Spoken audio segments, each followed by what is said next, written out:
Le plaisir est mien de vous informer, Madame, Monsieur, bienvenue à ces bulletins d'information sur Mandiko Télévision. Il est 9h30 à Kinshasa, 1 heure de plus à l'est du pays. En marge du 79e Assemblée générale de l'Union de l'ONU qui s'y tiendra à New York aux États-Unis d'Amérique le mardi 24 septembre, le président de la République, Félix Tshisekedi, est arrivé à New York le 22 septembre dans la matinée afin de participer à cette rencontre. Le chef de l'État congolais a été accueilli par les officiels de l'administration américaine. Suivez.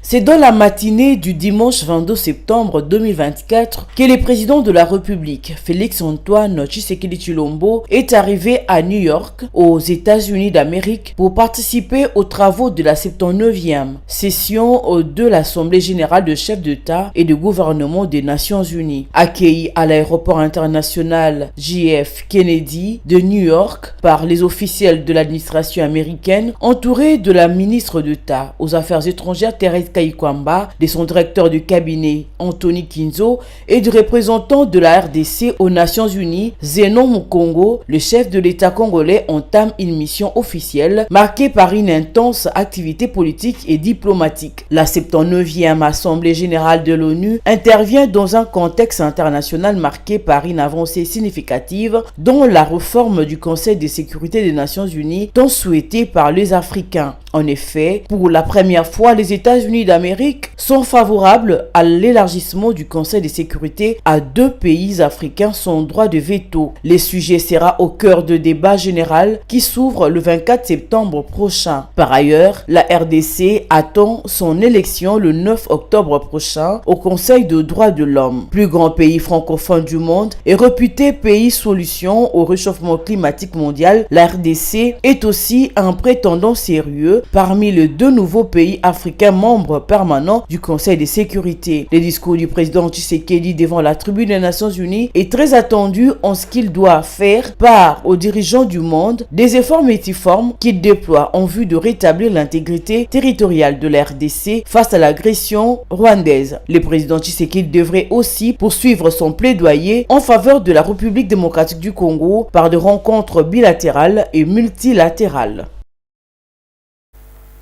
Parlons justice dans ce bulletin, le ministre d'État, ministre de la Justice et garde des Sceaux, Constant Mutamba, a adressé une injonction ferme aux procureurs généraux près la Cour d'appel de la RDC, leur enjoignant d'engager des poursuites contre les auteurs d'actes de dépravation de mœurs sur les réseaux sociaux, notamment sur des plateformes comme TikTok.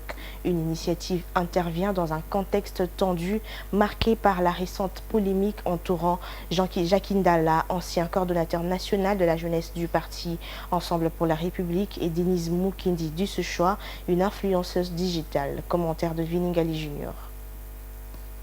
Dans une lettre circulaire, le ministre a déploré la prolifération des contenus immoraux circulant en toute impunité à travers ces réseaux, contenus qui, selon lui, choquent la société et mettent en mal l'éducation de la jeunesse. Il a attiré l'attention sur l'ordonnance loi numéro 23/010 du 13 mars 2023 qui encadre les infractions commises dans les cyberespaces et a demandé au procureur de faire respecter ces dispositions légales. La directive a été entendue à la police judiciaire, de parquet ainsi qu'à la Commission nationale des censures des chansons et des spectacles, leur demandant d'interpeller les contrevenants. Cette mesure vise à préserver la moralité collective selon le ministre. Les procureurs sont tenus de soumettre les rapports sur l'exécution de cette injonction dans les prochains jours. Cette initiative intervient dans un contexte tendu marqué par la récente polémique entourant Jacques Ndala, ancien coordonnateur national de la jeunesse du parti Ensemble pour la République, et Denise Dussechois, une influenceuse digitale. Denise Dussechois a admis dans une vidéo choquante être à l'origine du viol dont Ndala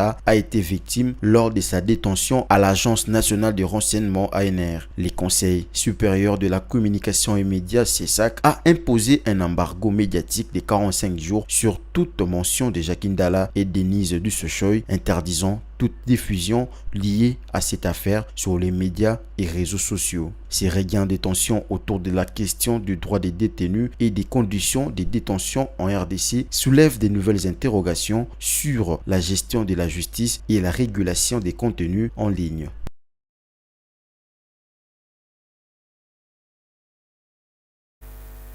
Et pour clore ces bulletins, toujours en justice, le ministre d'État, ministre de la Justice et garde de Sceaux de la République démocratique du Congo, Constant Mutamba, a supervisé le dimanche 22 septembre 2024 la libération de 1685 prisonniers malades graves de la prison centrale de Makala à Kinshasa. Cette action s'inscrit dans le cadre d'un vaste programme de désengorgement de prison visant à offrir de soins médicaux appropriés aux détenus souffrants. Bijou Lumuna nous en dit plus.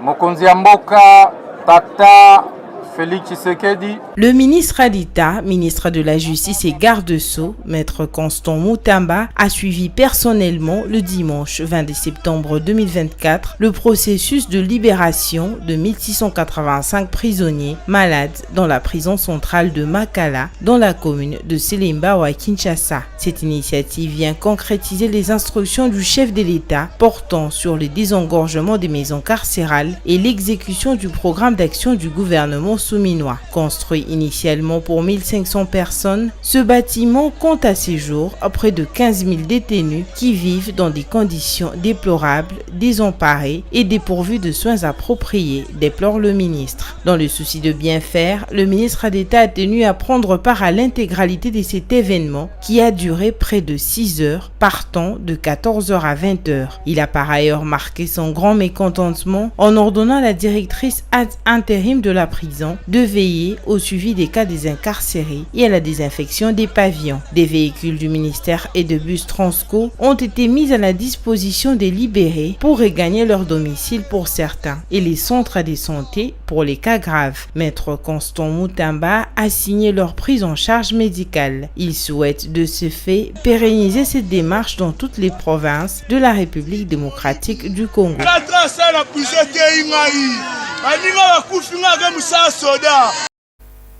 C'est cet élément qui met fin à ces bulletins d'information. Madame, Monsieur, merci de votre attention soutenue. Restez branchés sur Mandico Télévision. Une pensée, un écrit.